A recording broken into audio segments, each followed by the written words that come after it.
What's up, Juventini? Welcome back to the AJC, your channel dedicated to Juventus. It's match day. It's going to be Juve hosting Cremonese, and Juve, as you see, can't slip up. An opportunity for Juventus to grab some crucial points is among us. We have to take advantage. There's a lot in the news as well as Juve continues to go through this mercato, and it's anybody's guess if Juve is going to strike at all for a player, but we're going to look at it all together right now. I got Mas with me, and we're ready for a fun one today. Mas, how you doing, brother? I'm feeling it this morning, man. It's going good. It was a good weekend. If you look at it, Nice. good result. Napoli and Inter tying there. We had the Juve women winning the Super Copa. Obviously, we got to celebrate that. And we're rolling, man. We got a game today that we gotta put in the bag because it's an important one. So let's do it. Absolutely, absolutely. And I like that you're feeling it. I'm feeling it too today. And Army, hope you're feeling it as well. Great to see you all in here. Again, as always, drop a like. If you're tuning in on other social platforms, get over to YouTube, smash that subscribe button. That's how you're entered in this month's kit giveaway. Okay, and we've got some beauties from Nike, the 04-05 Sky Sport one and the 05-06 Centenario del Primo Scudetto. Okay, so some legendary kits for some legends. We love you, Army. Okay, great to see you. Adam Khan, Danny Oliveira, Giuseppe Cataldo, Yorio. Great to see you all in here. All right, Merad's in there as well. Zwartwork Music, BBO. Great to see you all. Okay, let's have some fun. Let's kick it off with some of the headlines, and let's go through this. Basically, a yo-yo when it comes to Chiesa. It's all over the place. It literally switches from one day there's no chance, it looks like the door's closed, and all of a sudden these guys are going to pivot. Juve's going to pivot. Then all of a sudden you have rumors that Liverpool's opening up to it, and even a loan could happen as long as there is obligation and the move is permanent on the backside of it, and the price still rumored to be fairly cheap at 15 million euros. It's almost just a little too good to be true, but the latest rumors, consistent with at least the most credible guys, is that Juve is working on finalizing an agreement with Chiesa, and approaches will be made to Liverpool this week. Mas, do you think, like, in your opinion, in your mind, have the percentages ramped up that Chiesa might actually join Juve in January? I don't know because I think Liverpool suffered an injury at right back from what I read. I can't remember who the player was, but and Chiesa's a backup right back for them. So um, yeah, the longer this goes on, I think the percentage is going to increase slowly. I mean, again, whether it happens or not, I'm not too concerned about it as long as the money's right and if it's a permanent or preferably if it's a loan and obligation. No, sorry, a loan and option to buy, right? But yeah, the longer it goes on, the more it's going to pick up steam, right? It's just going to keep going. So So it's you either we don't got to want nip it in the bud. obligation, you want loan plus option? Correct. I don't want an obligation. Okay. Okay. All right. All right. I'm still feeling like the deal's too cheap. I feel like it's not really going to happen in January. I still think it's highly unlikely, but it's crazy to hear the push. Chiesa does also want to return.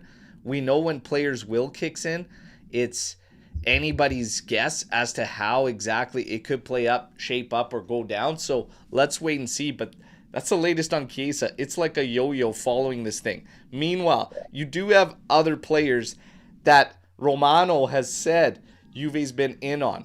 Juve's apparently been in on and keeping tabs on Carrasco. However, he claims that Carrasco, that's just probably not going to happen because of the finances. But Juve's been monitoring the player. They like the player, but that just probably won't happen because of finances. We're going to get to plan B, but we got to welcome in our guy. We got to welcome in our guy as Omar. Omar has made it in. Here we go. Now we Oh got yeah, the trifecta. And he's got the smoke lit, just like with that with on a the Monday dart, morning. with a dart. Oh, That a boy. hello, guys. What's going Hello, on? guys. Good morning to you all. Good, whatever time of day it is for everyone in the chat. Great to be here. Did we win the Scudetto yet? Is Chiesa a Juve Not yet, but all-timer we yet? will. We Okay. just literally got off talking about Chiesa, how the news is a Yeah. yo-yo following this guy, but we got to look at the alternative because it starts to seem that Plan B is going to be Daniel Maldini. Man, I never thought that this young guy, Daniel Maldini, would be such a polarizing figure, etc., for Juve, but it appears he is because fans are like, no shot, don't do it. And then others are saying, yeah, I would go towards Daniel Maldini. So I was literally about to ask Mas about Daniel Maldini and your thoughts on him. Then we'll get to Omar. So, Mas, Daniel Maldini, what do you think? Yeah, I mean he's an attacking midfielder who can play as a 10, which is something we obviously need. But I mean, how much of a step up is he from what we currently have on the roster? If he's going to come in and take away time from Miretti, who's starting to heat up a little bit, um, I mean, I don't see the need for the move, to be honest. But listen, at the end of the day, guys, we've always harped on the fact that this team doesn't have any depth, right? So if it's Chiesa, if it's Maldini, at some point we're going to have to start building up some talent on the bench. So he's a young player that has some talent, and his value will only go up at some point. So I'm not totally against it, but as long as it's not taken away from Moretti's time. Yeah. And Omar, what are your thoughts on Daniel Maldini? Yeah. First of all, I'm all in on Chiesa. Love to have him back. Maldini, I don't mind it, to be honest. I mean, there is a bit of talent there. I haven't seen anything special. But again, it could be one of those guys that eventually you wait long enough and his price tag becomes like 40 million. Maybe Yeah. now is the right time. If Spalletti is the coach, fine. I would have done that with a 6 month loan and then revise again in June and see if Spalletti is still the manager where Juve are going. And now he has done at Juve so far. But I have no objections to signing him. Again, it's a backup. The options that you mentioned are not very exciting as it is, especially not Carrasco or whatever. I don't mind it. I have no issues if that's the vice this Juve brings in. Yeah, if I'm looking at Daniel Maldini, I think it's like he seemed more promising probably his time at Monza, and then it's taken a bit of a dip at Atalanta. Atalanta is a little bit of a strange read right now, though, currently. So Yeah. it's not looking at an Atalanta where Yeah, I Gasperini mean, had the juice. yeah. It's a bit Under different. Juric, under Juric is not a comparison. If I'm looking at Maldini, I think people are getting a little carried away, and maybe that has to do with the rumors to Fede Chiesa, because we've said it. If you're looking at Chiesa compared to these other names, Chiesa's gonna be standing out. If you're looking at Maldini, I don't understand why, if we're looking for a vice Yildiz, if you can land Maldini and it's no obligation, no commitment, I don't see the harm in taking that shot, because you've seen two different Maldinis, one for obviously young with Milan and etc. But the move to Monza looked good, looked promising. Then Atalanta, it's taken a bit of a dip. So you still don't know exactly 100% what is there. I don't see the harm in taking a shot as long as there's no obligation. And again, we're looking for a vice Yildiz. It's one of the things I question with Chiesa in general. Is this guy going to come and be completely fine with being a vice Yildiz? Yeah. Maybe he's going to be Nothing right. about it Maybe adds he's going to up. be Nothing. the main guy on the right side. Who knows? But these are all questions you got to ask. In the plan B, I think it's more important to just have somebody to be able to offer Yildiz a little bit of reprieve. And again, if it's Chiesa or if it's Maldini, I'm fine with either, but it's always going to be down to the details. Mas says he doesn't want obligation on Chiesa. I say if it's one of these alternatives, I definitely don't want obligation. And I might not want obligation on Chiesa either. I've got some funny feelings around the Chiesa thing. But again, the devil's always in the details. But I don't have a problem if it is Maldini. That's just me. Yeah, I mean, it can be interesting. It can go sideways with Chiesa. Everyone knows the baggage that comes with him and what it all means. And I mean, nothing about this adds up to me, except for maybe Spalletti is aiming.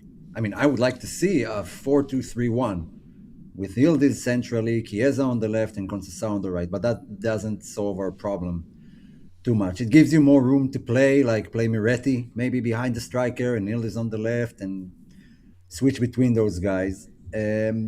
But I do think he's a guy with something to prove, especially with the World Cup coming up. Maybe, yeah, Juve was a toxic place when he was here.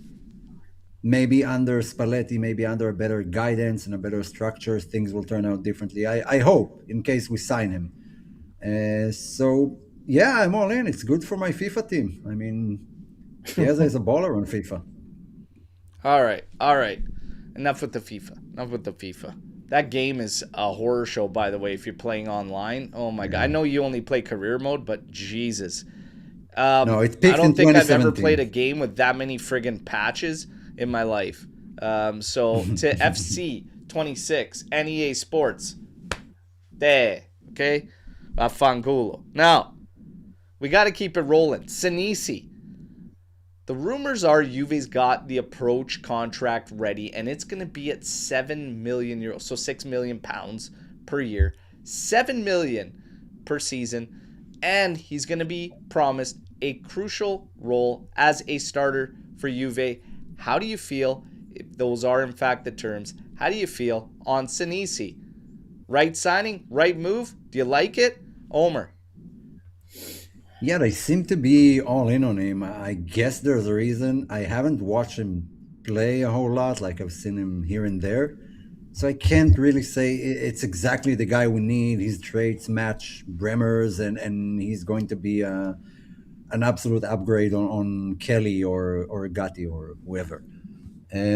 But if they're that invested and want him that bad to lock him so early with all those clubs competing, then I don't know. Maybe they, of course, not maybe. They see something that I don't. My impression of Komoli is that he's not doing this just for the sake of bringing in someone. He's very calculated. So if he wants him, I guess he has a reason that he can explain with millions of spreadsheets. So yeah, I'm going after this management. Like whatever they do, okay, you have to prove that you know what you're doing, and you can't do that if everyone is bad and you know, if don't give them room to grow and do what they need to do. And Spalletti is also a question whether he'll be here in the summer or not. Then my answer might change. Yeah. Lock him in on Senesi. Mas, lock him in? Yeah, I mean, I like the fact that they're targeting a defender because I've been kind of all over that for a year now. Like Omer, I don't know much about the player, but I'm willing to give management the benefit of the doubt on this one. I mean, we always complain about players coming in and not kind of turning out. I would say in terms of defenders, we've been a little better than in terms of luck versus our forward line. So from what I know of the player, I don't know if he's a world beater, but he seems like he's a pretty serviceable defender. But how much better is he than what we have right now?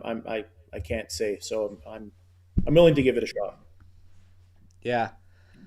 I'm on the fence with this 7 million and just push for this guy. There's some good, solid free agents too, outside of Senesi. I know he's having a good season. I know everybody's talking about that. I'm just, for whatever reason, a little skeptical on making the push for him. I don't know. It's a bit of a weird one for me. I know I'd like to see Muaremovic come back on a free, or not on a free, on that deal with 50% sell on. I'd like to see us make a push for Rudiger. I really would. And, if you're bringing in Senesi, I think there's more of an unknown there than some of the other free agents that are available. And if you're going to already go to $7 million on a wage, you're not far off one of those other guys.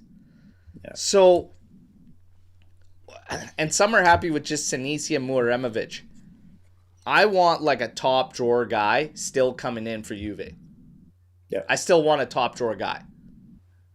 So it's a weird one for me. It's a weird one for me when I'm looking at this thing and Senesi and just jumping the gun. So let's see. You know what's weird for me? That you're on the left. Like your box and the mass is in the center. Well, deal with it. It's done. I didn't even that's notice. What I'm doing. That's what I'm doing. Sorry, guys. It's my show now. Yeah, it's Mass' show today. Now, Senesi. Mm-hmm. We're going to leave Senesi behind anyways. We got to keep it rolling, man. Bernardo Silva.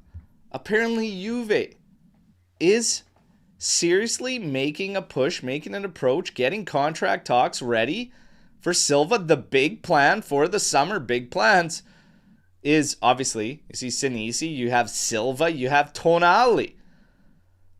Thoughts on this push for Silva? I'm all for it.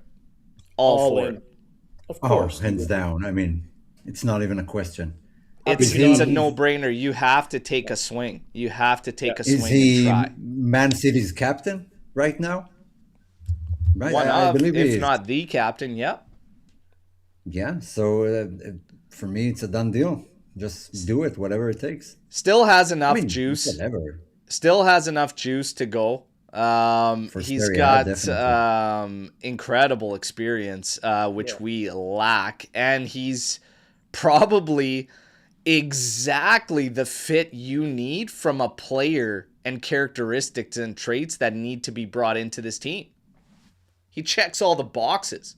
You have to take a swing if you're Juve, without a doubt. Yeah. So hopefully he's not that old, right? we can land. He's 31. So yeah. Well, a lot of football left there, right? Oh yeah. He's got enough in the tank still to make some noise, especially in Serie A. So Nedved came in later in his career. Nedved came in when he was like 32. Cannavaro when he was 33. He checks. He checks all the boxes of what we need in that midfield right now, right? Creativity, experience, a ball mover. Like it's a leader, someone who has some experience, Champions League and whatever. Yeah, he ticks every box. I guess when we get to the salary box, then maybe it wouldn't look like it, but we can wait. Yeah.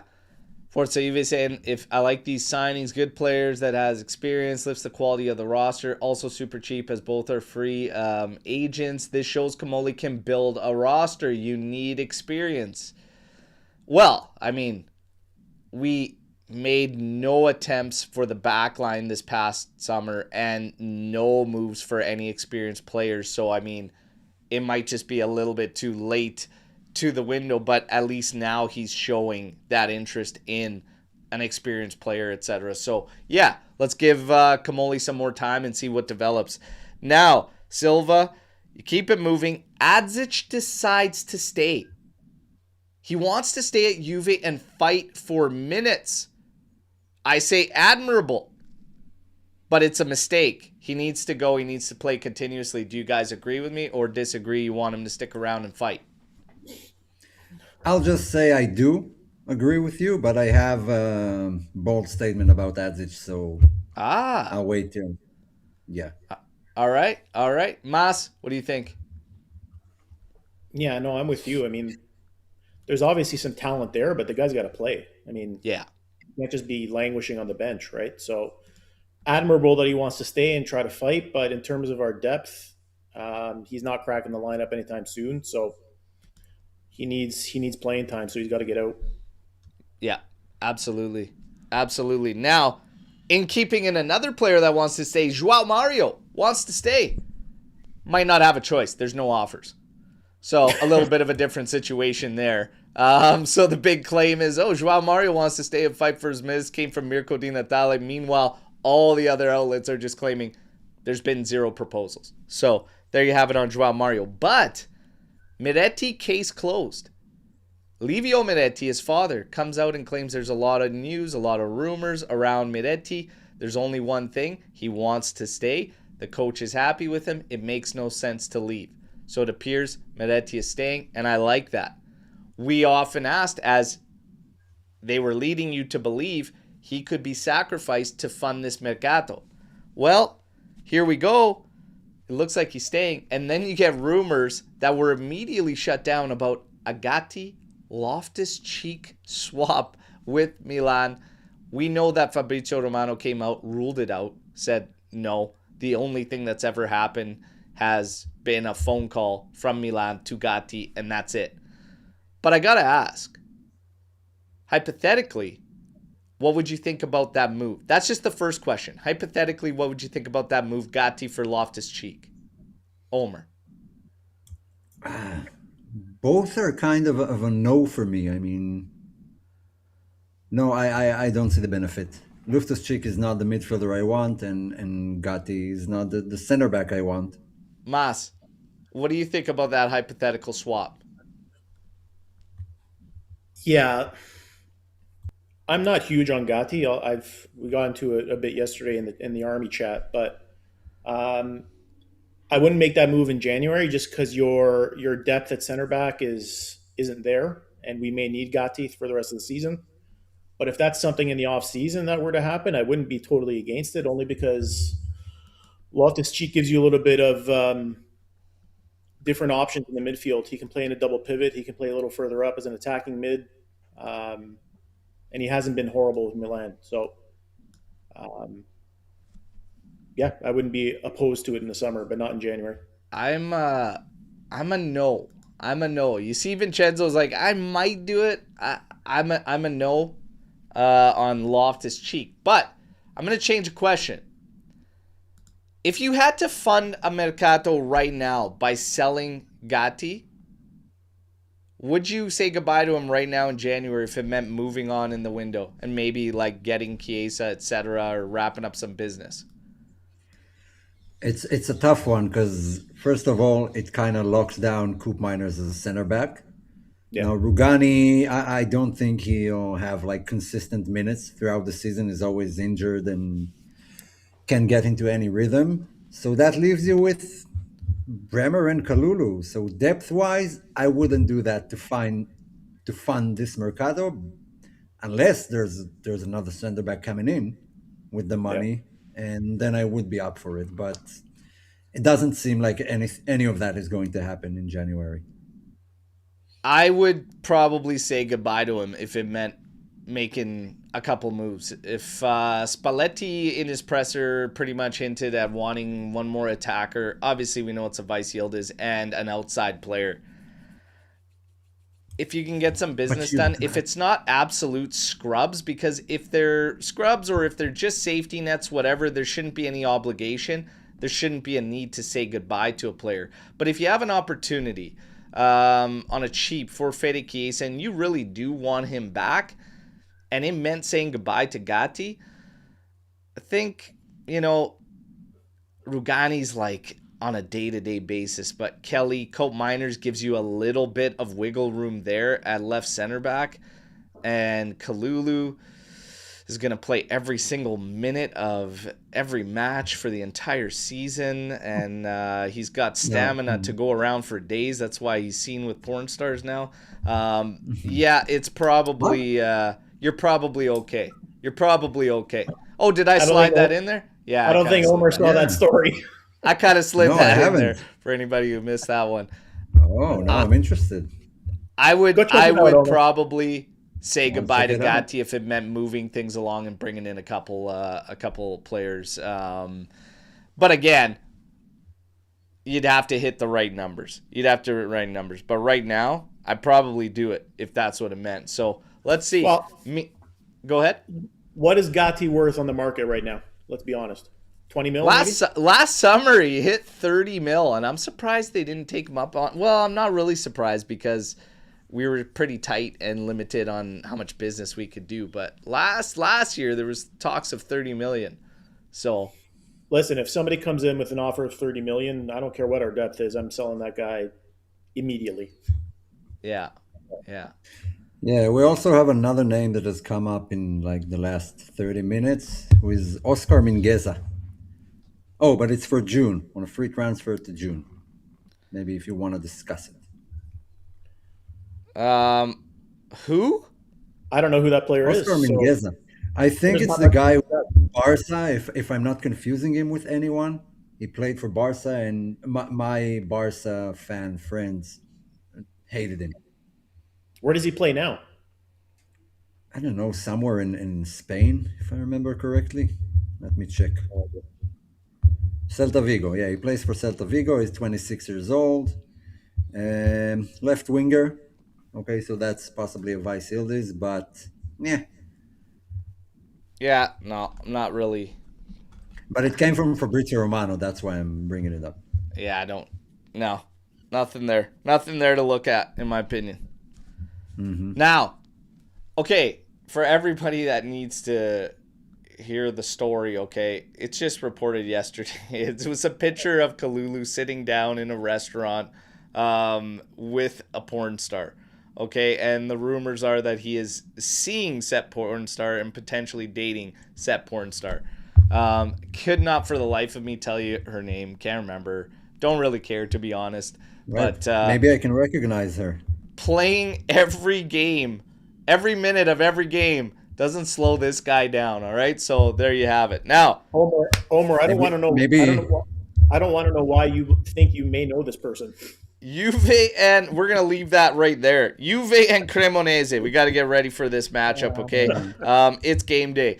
Juve have played Cremonese without losing more often than any other team in Serie A. In 17 matches against them, Bianconeri have won 13 times and drawn 4 times. After failing to score in their first ever Serie A match against Cremonese in a 0-0 draw, October 20th, 1929, Juve have scored in all 16 subsequent matches, averaging 2.4 goals per game. Juve have won all 8 of their home matches against Cremonese in Serie A with an aggregate score of 23-3. Juve have won 8 of their last 10 matches, all comps, as many wins as their previous 21 competitive matches. Again, feather in the cap of Luciano Spalletti. When you're looking at Cremonese, they've accrued like 4 points from 17 league meetings with Juve following a 2-1 home defeat earlier this season. Not only is history firmly stacked against them, but their current form is also going to be a concern for Davide Nicola, their coach. Defeats against Napoli, Torino, a goalless draw with Lazio. The side started off the new year also by losing to Fiorentina, who's in the gutter. And then they squandered a 2-goal lead at home to Cagliari on Thursday evening. So it's not been pretty for them. They ended a near 400-minute goal drought. But the latest slip left them just 2 points from their last 5 outings. But they still remain relatively safe away from that relegation zone for now. But if things keep going for them, they're going to find themselves in the mix there. They have failed to even score in any of their last 3 away fixtures. Okay, so toppling Juve seems like mission impossible for the way their form has been. 1 win, 2 draws, 3 losses in their last 6 matches. Juve obviously coming off handling Sassuolo very comfortably. A really strong game, a nice bounce back response type scenario with some players at the forefront in Jonathan David and Miretti. It was nice to see. You definitely get the vibes out of that game that Spalletti has his team believing in their game and what they can do. Big points up for grabs tonight. We obviously know there was a key draw in the match between Napoli and Inter. There's a chance for Juve to go third on points in this game. They can't slip up. It's as simple as that. Form, last 6, 4 wins, 1 draw, 1 loss. If you go all competitions, it's 5 wins and 1 draw. For injuries, They're Cremonese only without Colo Colo, who will miss out through injury, and Sarmiento's just seemingly going to end his loan, which has been unsuccessful from Brighton. Other than that, they are full strength. Juve, no Chico Conceição, did not get into the squad list, and no Milik, of course. Now, projected lineups. Let's take a Nice look. stuff. This is a projected lineup. Yes. Oh my goodness. Let me try and get Yes. Omer. No need. No need. I'm fine. I don't think they can hear you though. No, I can hear him. Well, you can. That's all we need. Fine. Oh, now is the time to scratch my crotch because oh shit, the window is past. Oof. Get it together, buddy. Now we- Get it together. Lock Sorry, in. I'm excited. show, bro. Juve It's a played family show. Lock in, man. Holy. God. another Bondo. Okay. Oh, Bonatelli's Guess what there you're too, gonna though. see with Cremonese? 3-5-2. Shocking. Okay. So 3-5-2 all day, every day, twice on Sunday for Cremonese. Defends in a 5-4-1 setup. Odero, Tereciano, Baschirotto, Bianchetti, Pezzella, Van de Put, Bondo, Paero, Barbieri, Vardy, Bonazzoli. That's what's expected to be seen from Cremonese. When you look at Juve's lineup, well, here comes the 4-2-3-1. The funny thing is, the exact same players make your 3-4-2-1. It just kind of has shaped up to work out this way in the last game, and it's expected to stay the exact same. No Chico Conceição in the squad list. Shigrova still battling to be 100%. So here you go. Di Gregorio in goal, Kalulu, Bremer, Kelly, Cambiaso, Locatelli, Thuram, McKennie, Meretti, Yildiz, and Jonathan David following up with the start. So there's the lineups. There's a little bit of the talk, sneak peek going into this matchup. It's time to hear from you lads on how you feel about this matchup going into it. Mas, what are your keys to victory for Juve? How do you feel about the lineup? What do you expect? Yeah, lineup wise, I wouldn't make any changes to be honest. I'm pretty confident that with that one we should be fine. I like the fact that we're putting David out there again, building some momentum. So hopefully he can continue with another good performance. Listen, if we lose this game today or even drop points, there's no reason why we should. I mean, like you said, Bert, it's they're not on a good form, and Cremonese is not on a good form. I mean, we are. You look at our last since Spalletti's come in. You look at our last 10, 6 wins, 3 draws, 1 loss. I think our goal differential is like a +12. We're rolling right now. Obviously, Spalletti's done something right, and he's got that locker room, listening to him, and we're playing well. There's no reason why we should lose today. I expect a pretty definitive win today. Myself. Yeah. Now you see Cambiaso, Thuram been too inconsistent.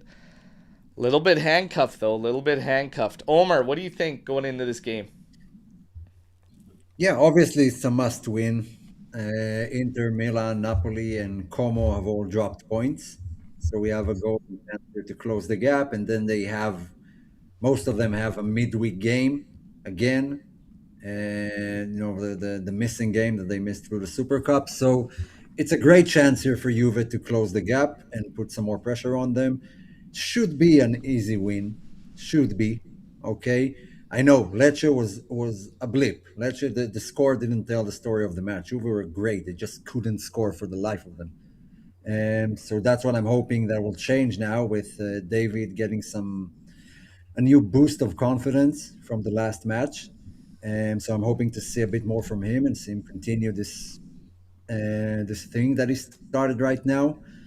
Emil Odero, obviously, every goalkeeper against Juve, especially if he's an ex-Juve goalkeeper, especially if he's the best player on their team. So yeah, we should definitely test that guy more than once.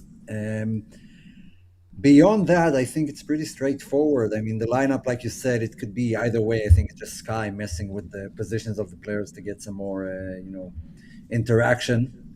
But should be an easy win. I like Baschirotto, I gotta say. I think, and not just as a football player, just as a character. I think he's awesome, to be honest. So yeah, should be an easy win. Not a whole lot to digest, to be honest. Scudetto's not a serious footballer. He should be playing a villain at Yeah, Disneyland, but he's an awesome Disney guy. World. He could go play Gaston. At a circus. Oh, He gets that's the a good day. one. Okay. That's a good one. Scudetto. Okay.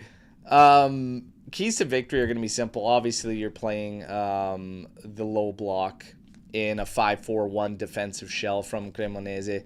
It's going to be the same story as all the other teams. Overload one side, force them to move those 5 across the back, quick switches, and then take control. The middle's going to be plugged because they pretty much leave those 2 lines. Defensive and mids very, very tight. Going centrally will be very difficult.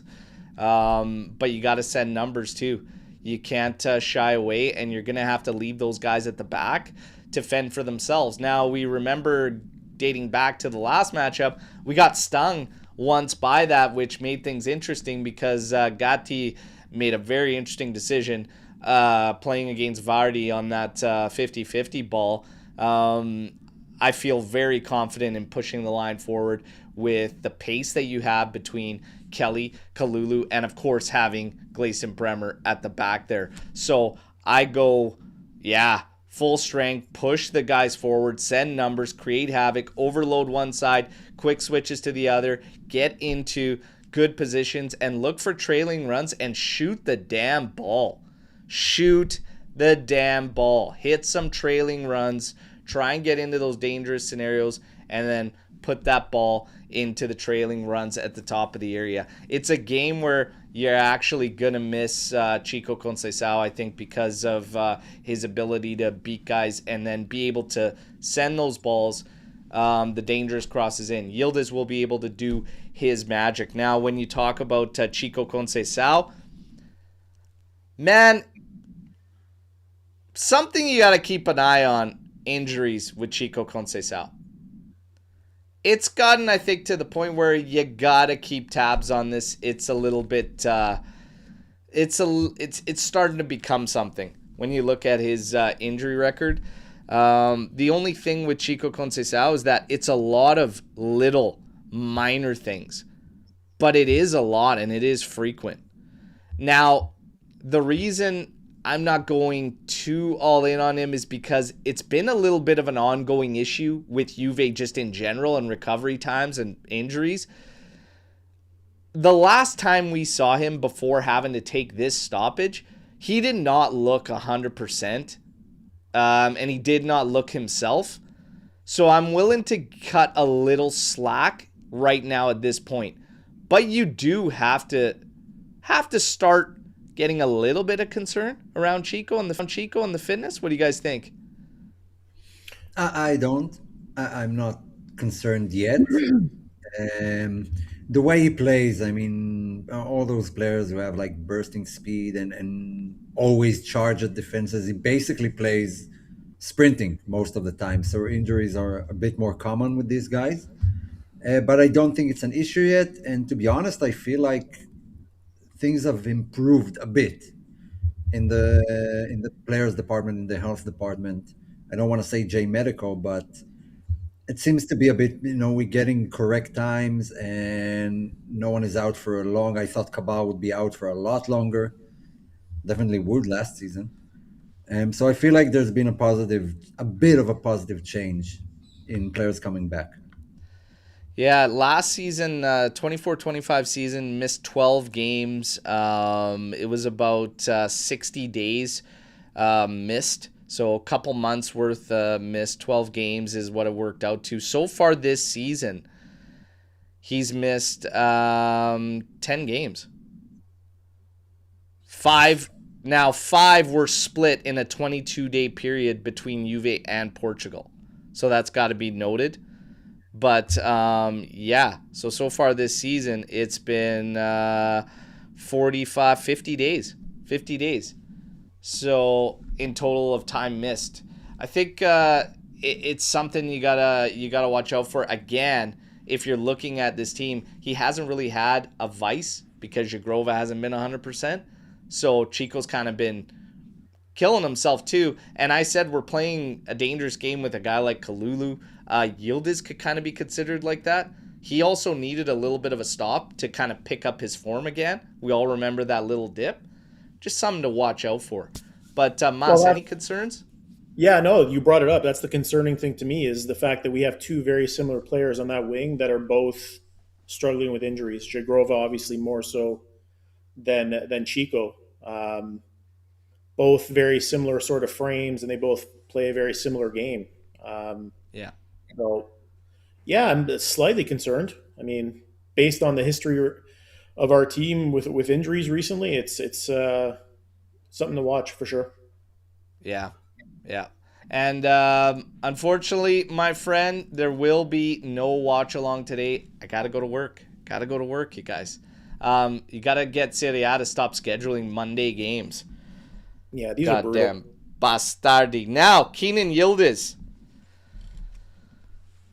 6 goals, 4 assists, is the only player born in 2005 or later to have contributed to at least 10 goals this season in Serie A. While he is only behind Lamine Yamal when taking into account the 5 major European leagues. This guy is going to be, obviously, a player to watch in this game. He's been absolutely insane. He also put himself into some crazy company with one of the stats there out of the last game. He is the only player to record a single game, all leagues included, 20-plus progressive carries, 10-plus shot-creating actions, 10-plus successful take-ons. So that's like, obviously those 3 categories, double digits. You could call it a triple-double if you're a basketball fan, okay? Only 3 players have recorded 10-plus in all 3 stats in a single Big 5 league game. That was Neymar, who did it 3 times, Messi, and Ousmane Dembele. So Yildiz is on one. Basically, like, nobody can deny it. He is on one. He has been incredible, and he's going to have to continue that way. Okay, so great stuff, promising stuff. Man, we know that sky's the limit with this kid.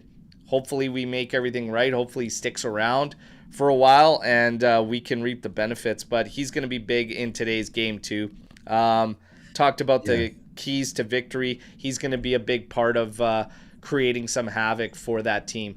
And I don't know if I want him more central today just because of how congested it's going to be. He might end up turning into a setup guy, working around the outside on more of a double team. But if it starts to not really work out, slide him centrally, get him closer to Miretti, and let's see what happens.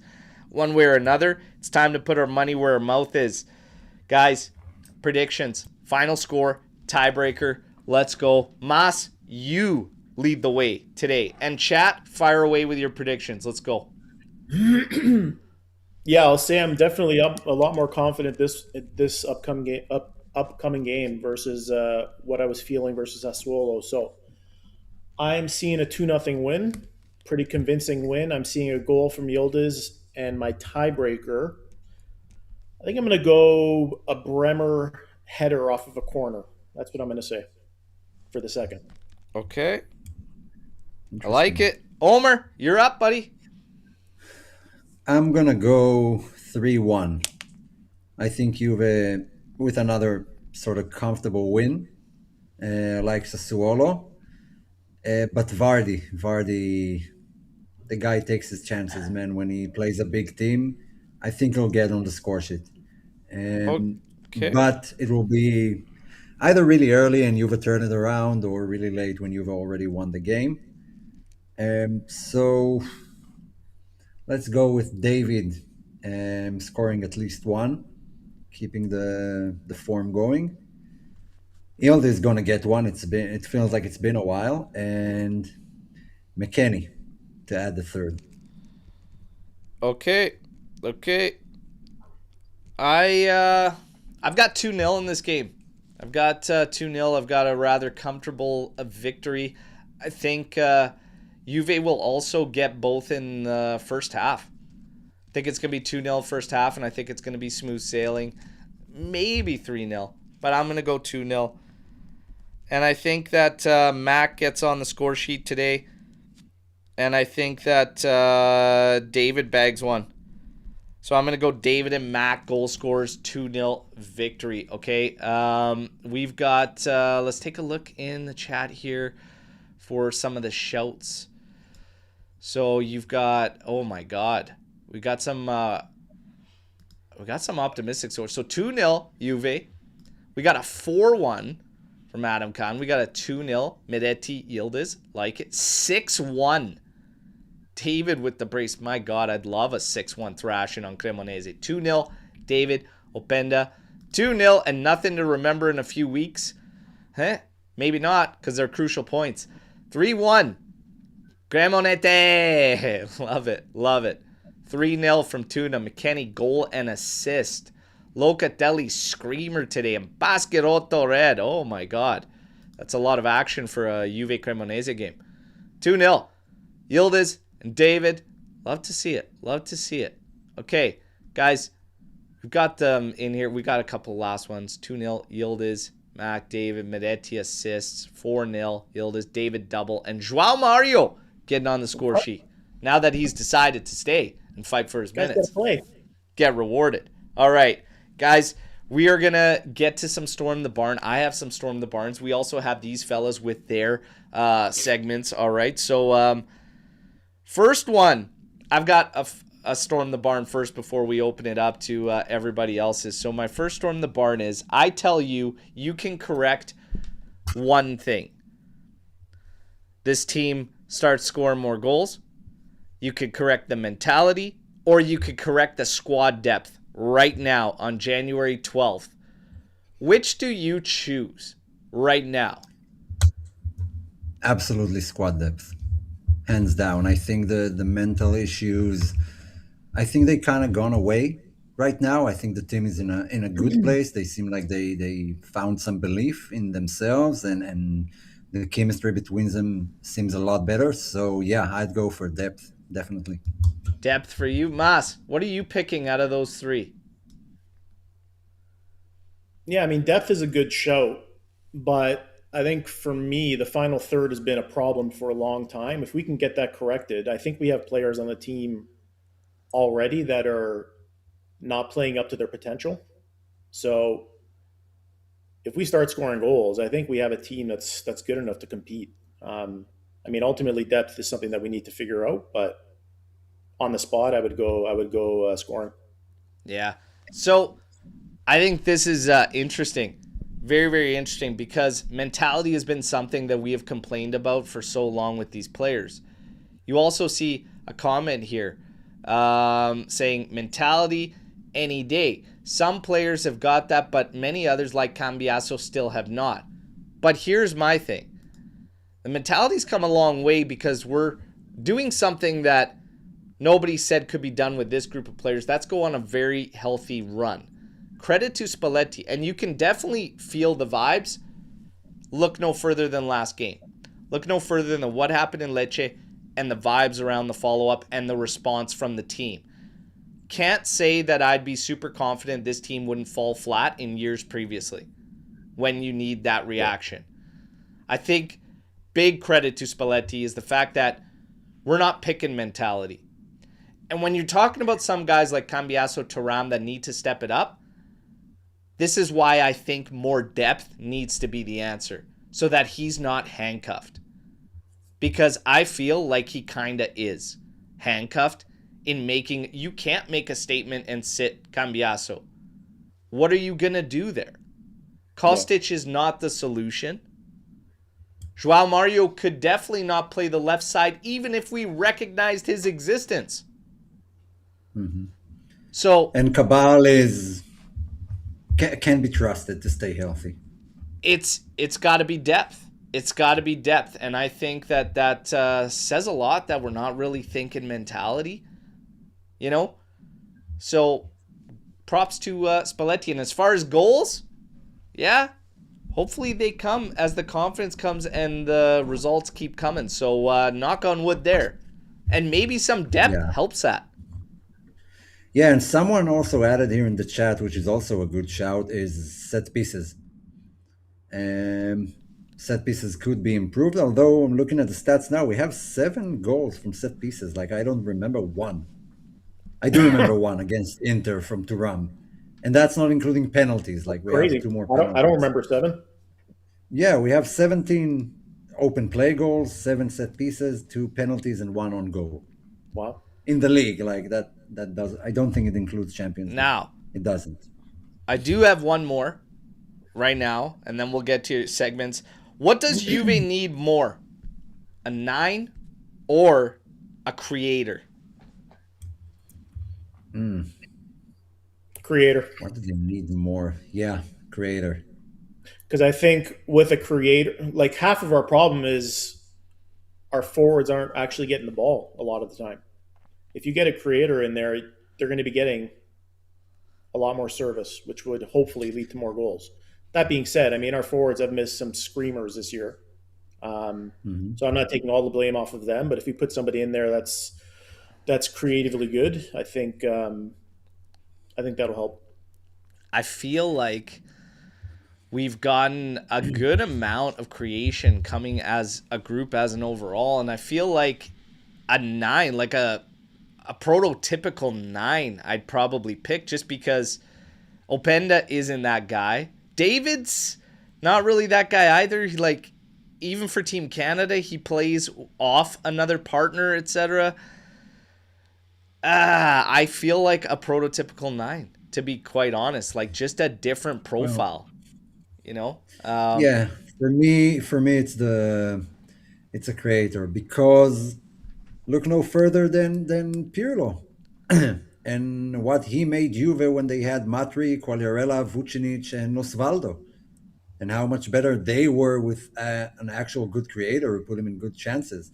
I don't think David is as bad. I think he's having a rough patch, but I believe he will fix that and he will start But banging I've said goals for a sooner while or this later. team could utilize 2 strikers in some games, and these guys, Openda's not a true out-and-out 9. Neither is really David. He's kind of like this hybrid thing that likes to link everything up, but I think you're creating enough. And again, I put more on Miretti getting more minutes because if it's McKennie in that position, it ain't going to happen. And Yildiz and Chico, that could leave you with wanting a true out-and-out creator, but Miretti might soften that blow. And then if you had a true 9, I feel like it's a true 9 for me. But I can see the argument in both directions. Now, we're going to keep things rolling. We got more Storm the Barn, but we're going to start off with Rank the Masses.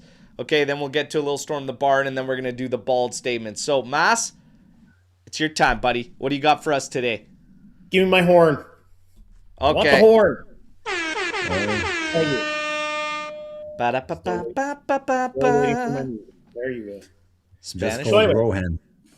So my son is a big Ronaldo fan. He used to be a Messi fan, and over the last year, for some reason, he made the switch. That's the way kids are these days. They just kind of bounce back and forth. But so we're coloring this Ronaldo coloring book that he got for Christmas, and one of the pages had Ronaldo in a Juve kit, and it kind of got me reminiscing to how wild that period of time was that he actually played like for our team. It's still crazy to me. So I'm devoting this top 5 to a top 5 I can't believe this happened moments in Juventus history.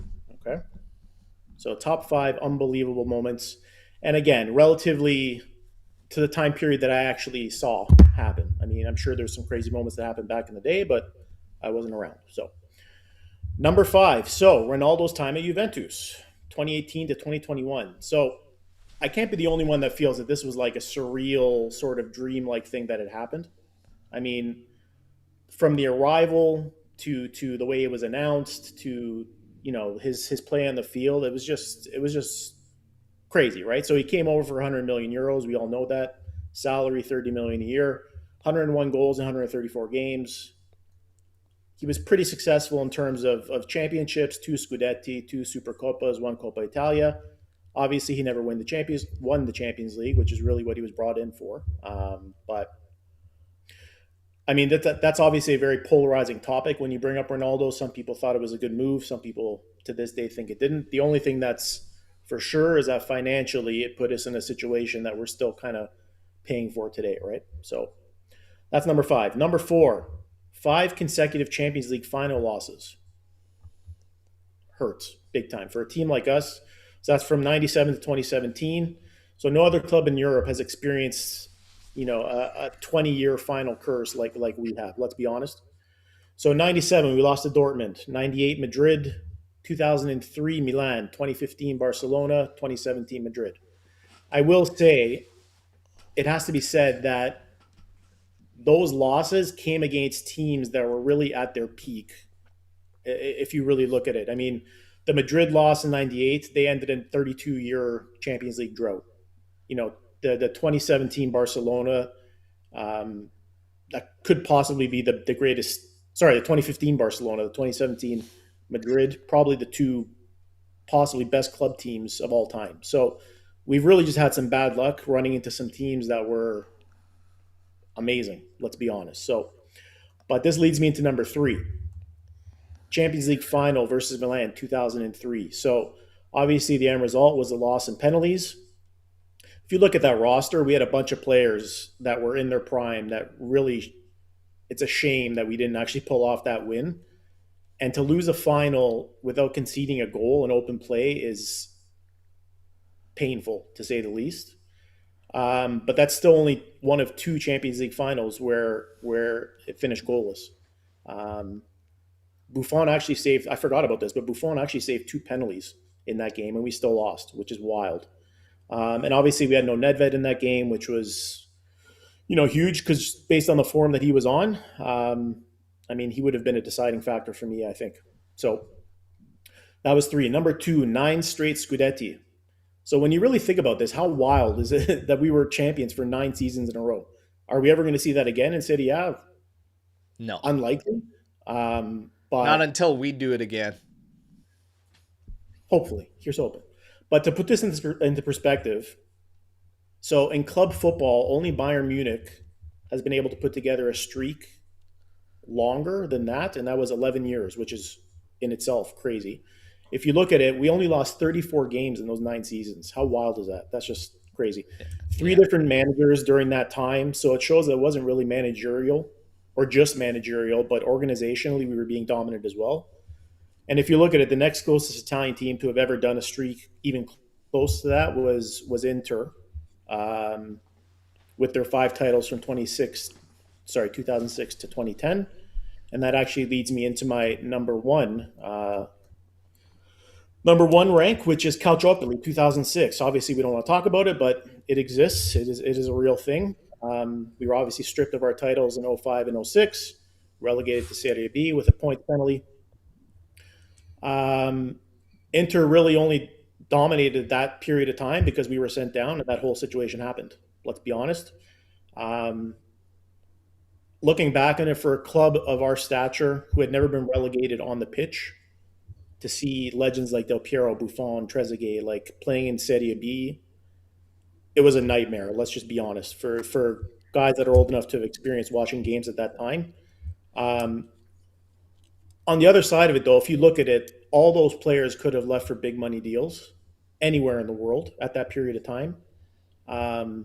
So the fact that they stayed and they helped us start a new era is super important. So, and it doesn't need to be said, but I'll say it anyways. 38 on the pitch, done and done. Sul campo, baby. So wait, I missed one. I think I missed one. He's going to recap it. Relax. Yeah, that is my top 5. I can't believe this happened moments in Juve history. Number 5, Ronaldo's time at Juve. Number 4, 5 consecutive Champions League final losses. Number 3, Champions League final versus Milan. Number 2 are 9 straight Scudetti. And number 1, unfortunately, Calciopoli.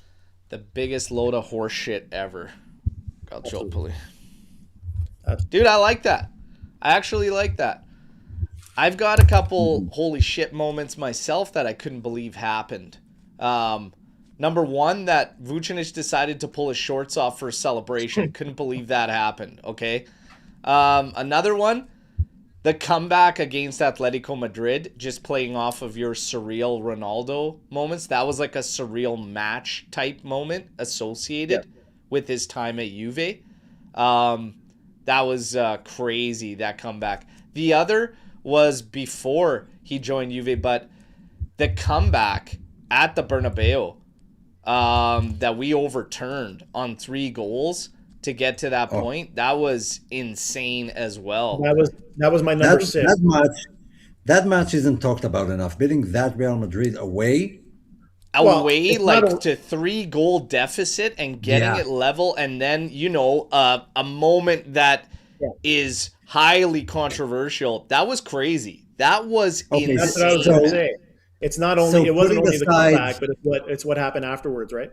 So so Yeah, putting aside the everything that happened with the red card and Ronaldo at the end, would you put that match in like the top 5 Champions League performances of, let's say, that decade? absolutely. for sure. Absolutely. Yeah. Absolutely. Absolutely. Now, Yeah. going to the finals, I see a Storm the Barn. I'm going to jump the gun. It's from Mitch, and it says, which Champions League final loss hurt you the most? It's easily Milan for me. It's that one, and I'm so upset that a player of the caliber of Pavel Nedved got himself taken out, because now that rule is abolished. Yeah. That yellow card rule, that's gone now. And I stand firm.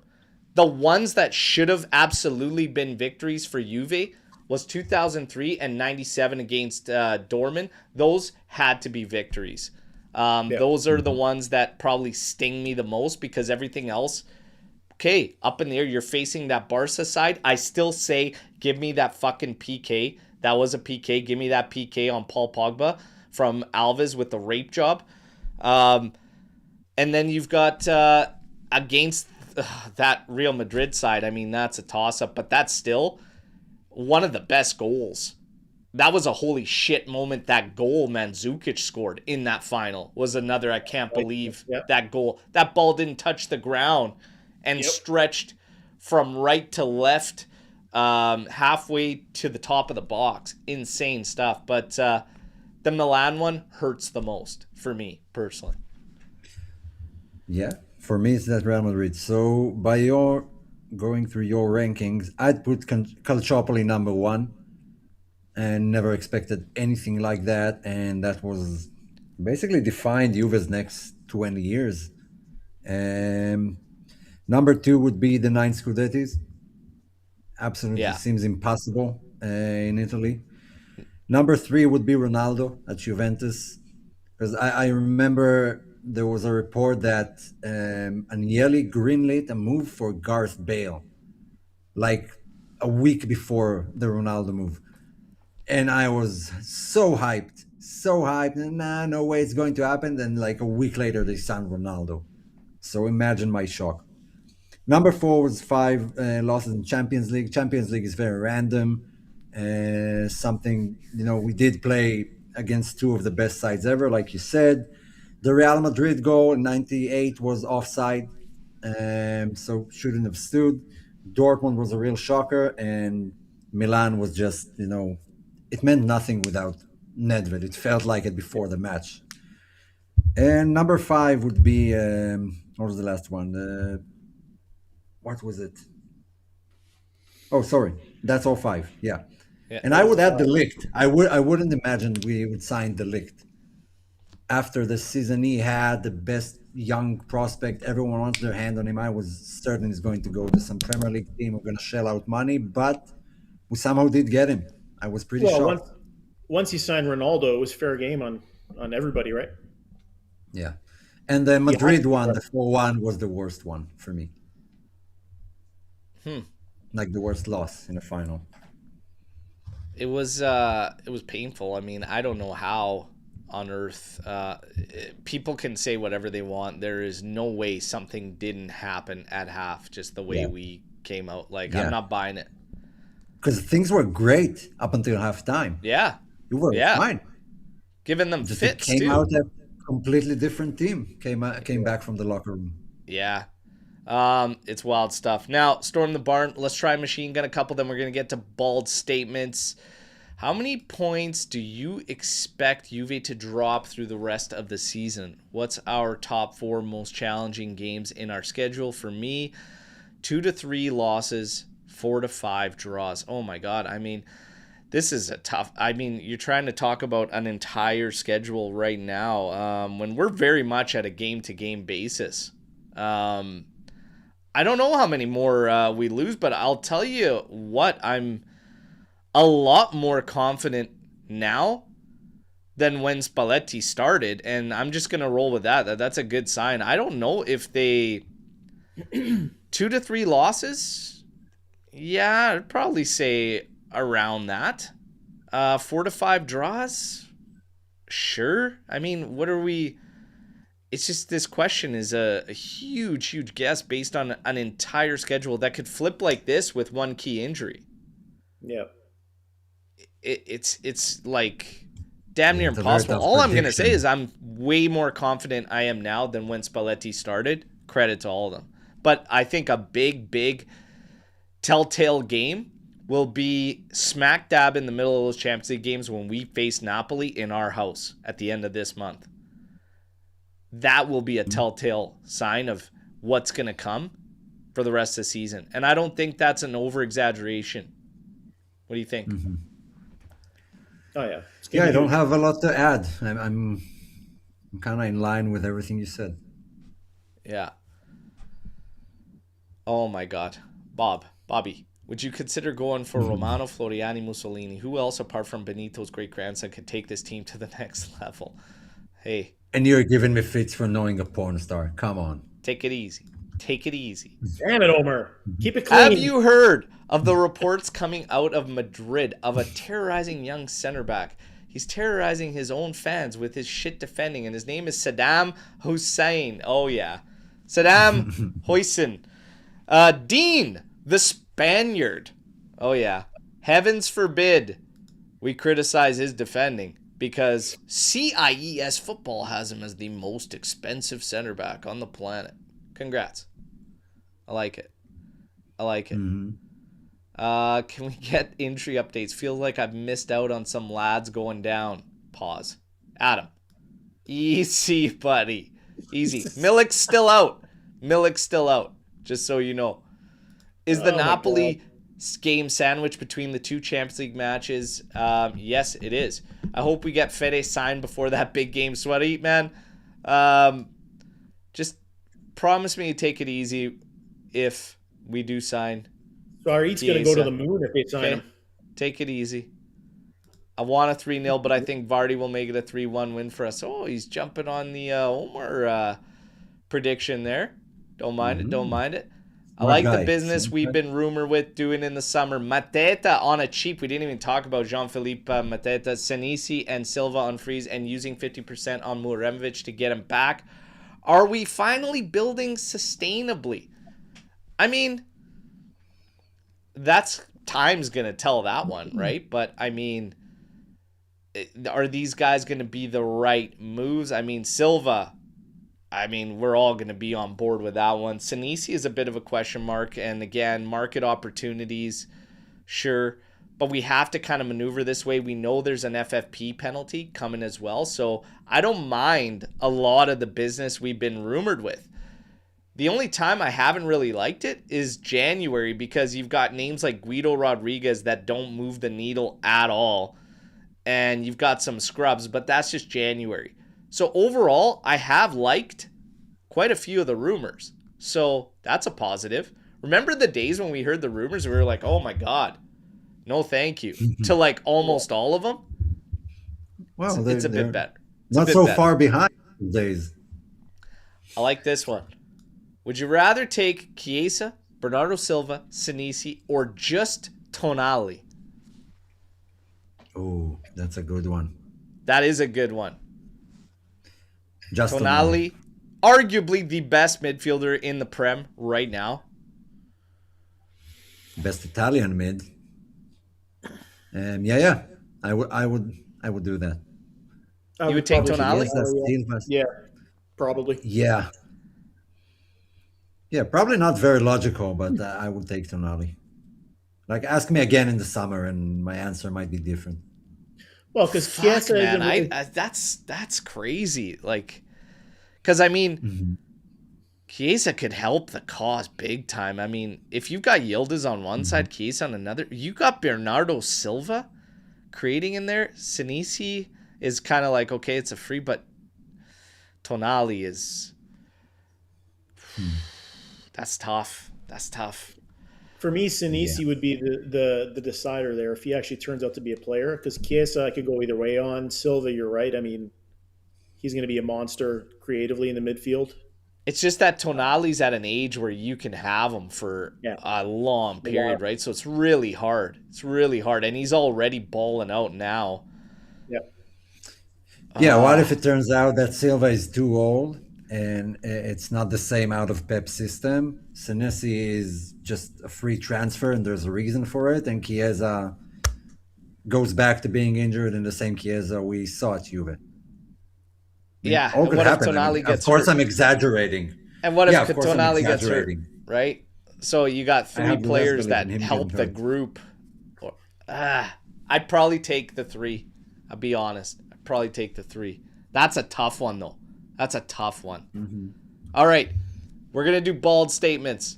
And we're going to save a couple Storm the Barns for after. So, Omer, fire away, buddy. Here we go with Swarit. Omar out. Yes. Yeah. Yeah. Fair. Fair. But you weren't here for the beginning, Swarit. I said I would take Chiesa back, happen mainly for you, not for you. Okay. So I think we should do like a swap next time. Me and Master on. We should swap segments. I'll do a top 5. He'll do bold statements for one episode. Sure. I'll just Cool. shave my head. It's fine. We'll do it. Yeah. Put on a hat. I'll grow my hair for it. All right. Fair enough. Okay. Bold statements. First one, Adzic is never going to reach his supposed potential. He's going to be a Piazza Part 2. That one came from the Army chat. 50-50. I mean,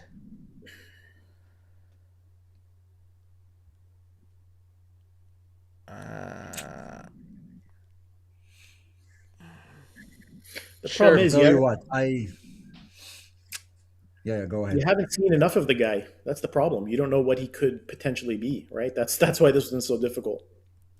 I Yeah, mean, he but carries if you good haven't potential. I don't seen- think his potential. I don't think the ceiling is as high as like Yildiz was, for his ceiling. Oh, sure. But not to as low say as Piazza, Piazza. Part 2, I'm gonna disagree Yeah. because Piazza I mean, was an I- absolute joke and a horror show, and we kept him on Yeah. loans for like how many years? Like 7. Like Just kept no. showing up. So I'll just say that showing Adzic up. won't reach the level of Piazza. You'll know in a couple years, and we'll either have dealt him or he'll be around. So I'm going to say disagree. Yeah. Yeah. Disagree as well. I mean, Piazza is a bit exaggerated, but right now he's kind of a question mark to me, Adzic. I don't know what his position is.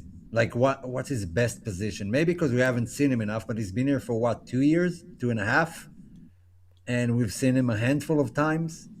That I guess it says something. And all the hype and the way he plays for Montenegro, I haven't seen any of that. Any of that. So I might agree, not to the level of Piazza, but I don't think it's going to turn out what we expected him or as high as the Yeah. hype was. Okay, number 2. This one came from Twitter, so you know the takes there are kind of wild. Listen to this one. Bentner and Anelka were better than David and Openda. Disagree. Now, That's Hard. wild. that's right. So just to give you the stats, like Anelka and Benter have a year and a half of football between them, 18 months with 0 goals for both.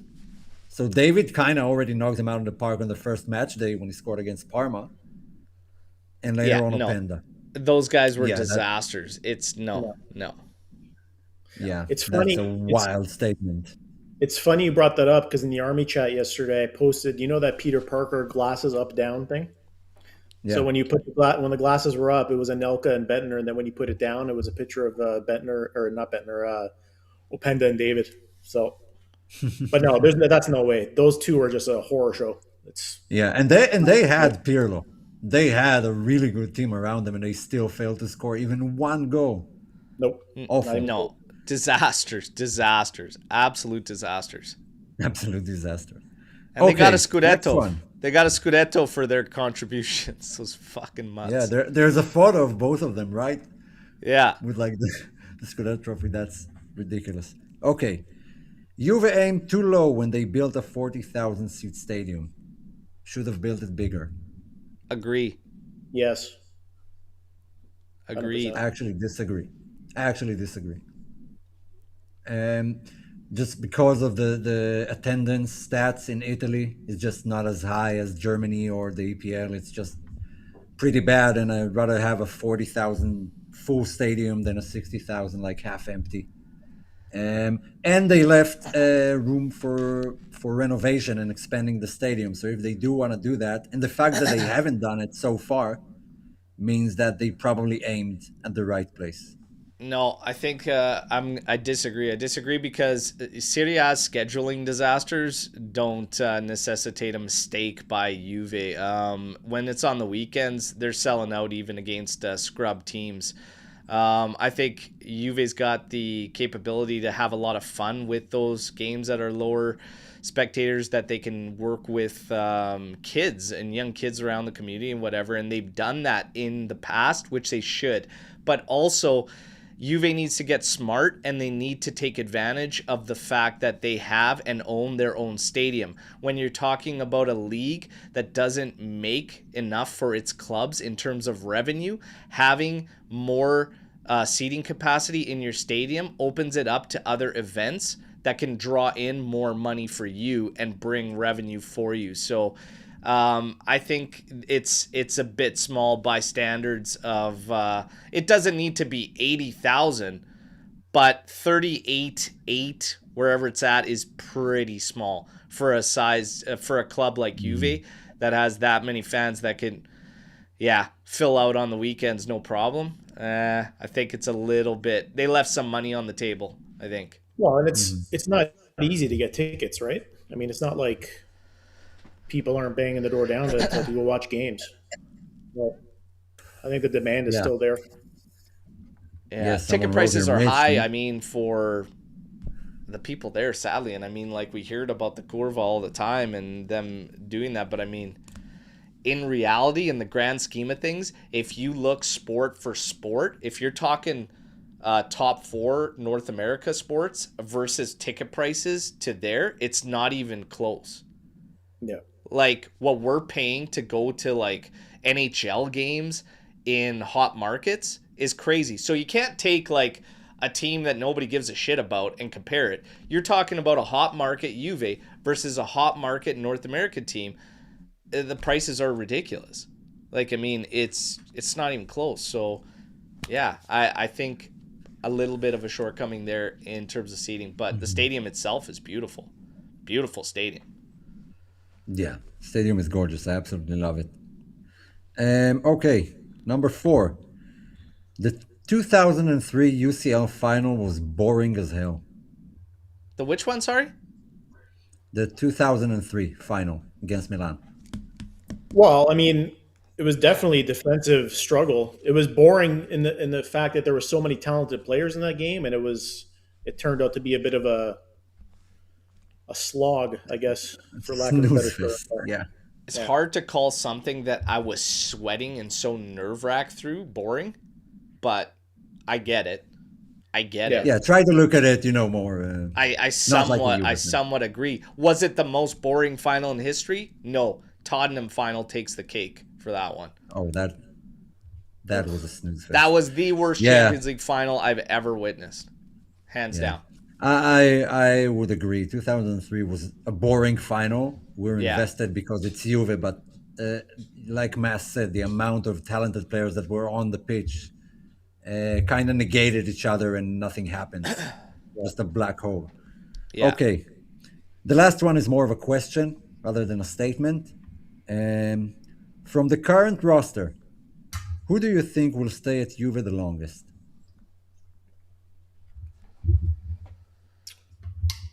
From the current roster. And will he be a club legend or just the Shilio who no one wants? Um,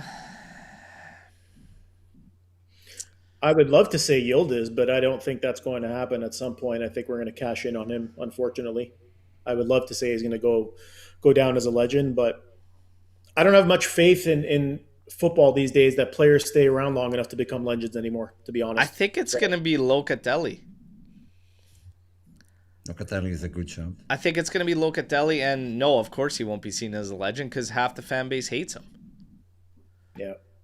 And it's too bad, but like I say, you bring in a better midfielder, a guy that could take his job, I have no problem with it. I would still want Loca around off the bench, and I think he would gladly stay to be at Juve, to be quite honest. But I think it's going to be Locatelli. I'm going to say thought... I'm going to say Thuram.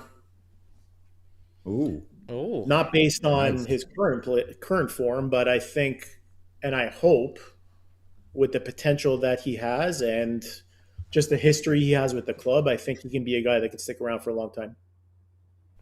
All right. Yeah. I think I want to say McKennie. Just because he's already been here for 6 years and now he's nearing the end of his contract. So if he signs a new contract, I would put my money on him. But Loca is a very decent shout. Kalulu as well, I believe. Kalulu. Yeah. Buddy, We got shouts for Bremer.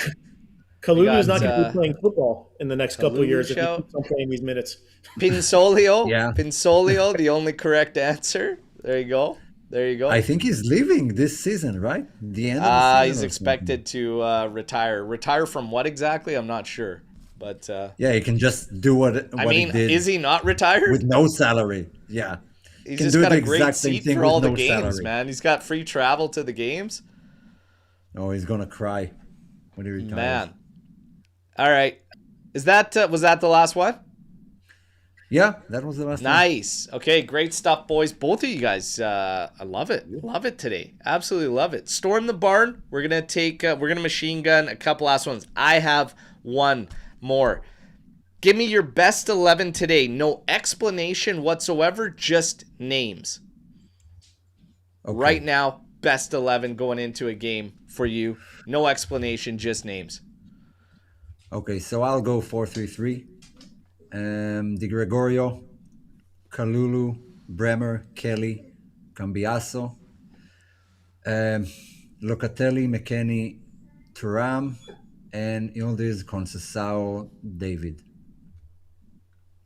Nice. Okay. Mas, you're up. I'll be honest, mine's not much different, to be honest. If anything, I think the only spot where I might kind of go back and forth is Openda or David. But if we're doing it today, then I would probably start David. Other than that, I think Omar's nailed it. Okay. I got Di Gregorio, Kalulu, Bremer, Kelly, McKennie, Locatelli, Miretti, Cambiaso, Chico, Yildiz, David. There we go. That's mine. But if we sign Chiesa, then it changes. If we do sign Chiesa, but let's not. Does he go into your 11? Yeah, he goes on the left, and I move Yildiz centrally in a 4-2-3-1. The rest is the same. No ifs allowed. It's over. Okay, so fuck me. Can't get Swarit all pumped up like that. Take it easy. Would you trade Scudetti for another Champions League title? No from me. Nope. No. Nope. No. I won't give out something we won on the pitch. Thoughts on reports that Juventus will recall Douglas Luiz from his loan? We won't have to worry about it. He's going to come back. So 5. He needs 5 more appearances of minimum 45 minutes. You can bet. I'll make a bet right now. If he hits 4, he will not hit that 5th. They're not going to happen. Not going to happen. He's an interesting character. I think we fucked it up too much the first time, but I can't help but feel Spalletti would see value in a midfielder like that, to be quite honest. The way things are shaping up, some of the shortcomings Thuram is having in the final third, Dougie Luiz might not have those.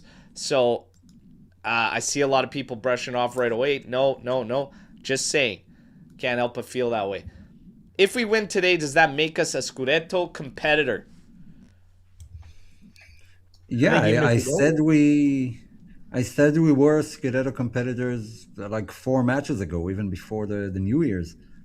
Yeah, I don't think we're far off. I think the other teams are dropping points, and there's a heavy schedule ahead. So yeah, I do see us as title contenders at this point in time. Already, I didn't think we were probably 4 or 5 games ago, but the way we're rolling right now, I think there's a chance. Yeah. I'm going to say not if we win today. I've expected Juve to be in the mix because this Serie A is so unconvincing to me.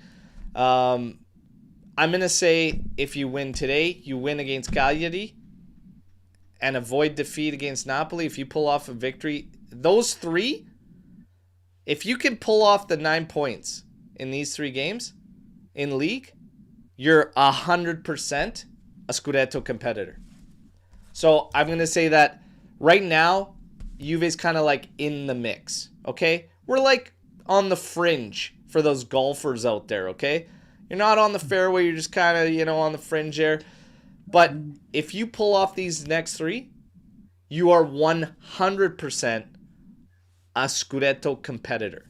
And you have to get those 3 if you want to be in there. And there's still some key matchups amongst those other teams in that run. So let's see. That Napoli game, that's gonna be a big one.